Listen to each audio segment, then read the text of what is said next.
अद्भुत शक्ति सिद्धि। प्रणाम मार्गदर्शक। आज मैं आपको अपनी सिद्ध शक्ति का अनुभव बताने जा रहा हूं, जिसकी शिक्षा दीक्षा आपने मुझे तंत्रयोग पटना शिविर में दी थी।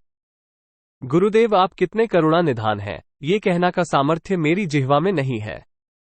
यहां मैं स्पष्ट कर दूं मेरे अन्य गुरु भाइयों को कि ये शब्द मैंने इसलिए नहीं कहे क्योंकि मैं कोई चापलूस हूं। यहां ये शब्द मैंने अपने मार्गदर्शक के लिए इसलिए कहे क्योंकि मुझसे ब्रह्मचर्य का पालन नहीं हो पाता। फिर भी मेरे प्यारे मार्गदर्शक ने मेरी परिस्थितियों को समझते हुए मुझे बेताल तुल्य सामर्थ्यवान शक्ति की दीक्षा दी, जो अब मुझे सिद्ध हो चुकी है। और मुझ मूर्ख को तो देखो, जब मार्गदर्शक मेरी शिक्षा कर रहे थे तो मैं सो गया था। जवाब नहीं मेरा। लेकिन कहते हैं ना कि भारत में प्रधानमंत्री मोदी और मेरे मार्गदर्शक योगी का कोई भरोसा नहीं, पता नहीं कब क्या कर दें। खैर, ज्ञान पूरा न होने की वजह से मैं परेशान हो गया, लेकिन मेरे योगी करुणामयी निकले। पहले ही योग निद्रा की रहस्यमयी विद्या मुझे दे चुके थे, इसलिए मेरे अंतर्ज्ञान का स्वरूप लेके मेरा मार्गदर्शन करने लगे और मुझे पुनः ये विद्या प्राप्त हो गई। फिर शुभ मुहूर्त से शुरू कर साधना सिद्ध कर ली। इस साधना की वजह से एक ऐसा मित्र मिला कि अब मुझे इंसानों को अपना मित्र बनाने की इच्छा ही नहीं होती। राजसिक साधना होने की वजह से मैं देवी बगला का मंत्रयोग भी कर लेता हूं, कभी कोई दिक्कत नहीं हुई। प्रथम अनुभव, मुझे मेरे संगठन से एक इंटरनेट की मिली थी जिसको मुझे एक्टिवेट करना था। इस चक्कर में पटना शिविर आने से पहले मैं काफी परेशान था। मैंने अपने शक्ति मित्र से निवेदन किया, अगले ही दिन नोटिफिकेशन आ गया।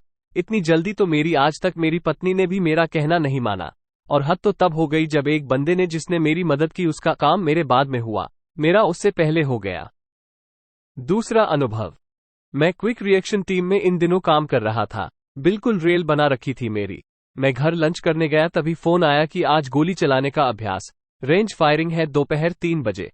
मेरे तो प्राण ही सूख गए। सुबह से तेल निकल रखा था मेरा और अब ये, मुझे नींद आ रही थी। मेरा बिल्कुल भी जाने का मन नहीं था। मैंने फिर से अपनी शक्ति से प्रार्थना की कि आज ना जाना पड़े, ऐसा कुछ कर दे। 2:30 बजे पे बारिश चालू हो गई। मैं झूम उठा। आश्चर्य की बात थी मेरे लिए। मुझे लगता था कि ये काम तो सिर्फ देवों से ही हो सकता है, लेकिन बारिश थोड़ी धीरे हो रही थी। मैंने शवासन लगाया, शरीर को स्थिर किया और आज्ञाचक्र पे आदेश दिया कि बारिश और तेज हो जाए, और खेचरी लगा के कुछ समय लेटा रहा। कुछ ही देर में झमाझम बारिश होने लगी। फिर मैं बाई करवट लेके सो गया। मार्गदर्शक अनुभव तो भतेरे है, लेकिन मैं किसी भी सूरत में अपने इस शक्ति मित्र को फिलहाल खोना नहीं चाहता, इसलिए आगे के अनुभव गुप्त रख रहा हूं। और तो और आज्ञाचक्र से देवताओं जैसे सिर्फ संकल्प से काम कैसे किया जाता है, ये भी मुझे शायद इसी शक्ति की वजह से प्राप्त हुआ है, सपने के माध्यम से। महान मार्गदर्शक, आपने अपने इस नालायक और बेवकूफ शिष्य पर जो उपकार किया है, मेरे पास शब्द नहीं है। एक और बात, रेखा जी ने पटना शिविर में जो शालिग्राम बांटा है, सच बताऊं मार्गदर्शक, मेरा राजयोग तो आपने और रेखा दीदी ने अपने प्यारे हाथों से मेरी किस्मत में लिख दिया है।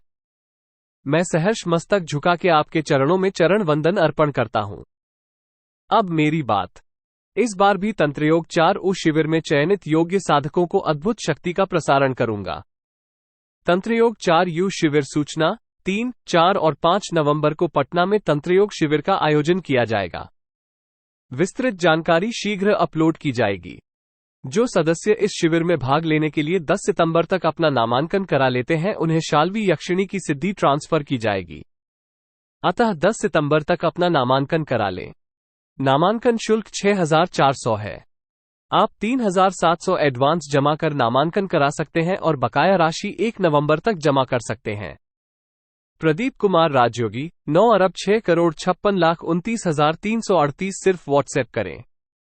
दीपक जी और शुभम जी से भी संपर्क कर सकते हैं।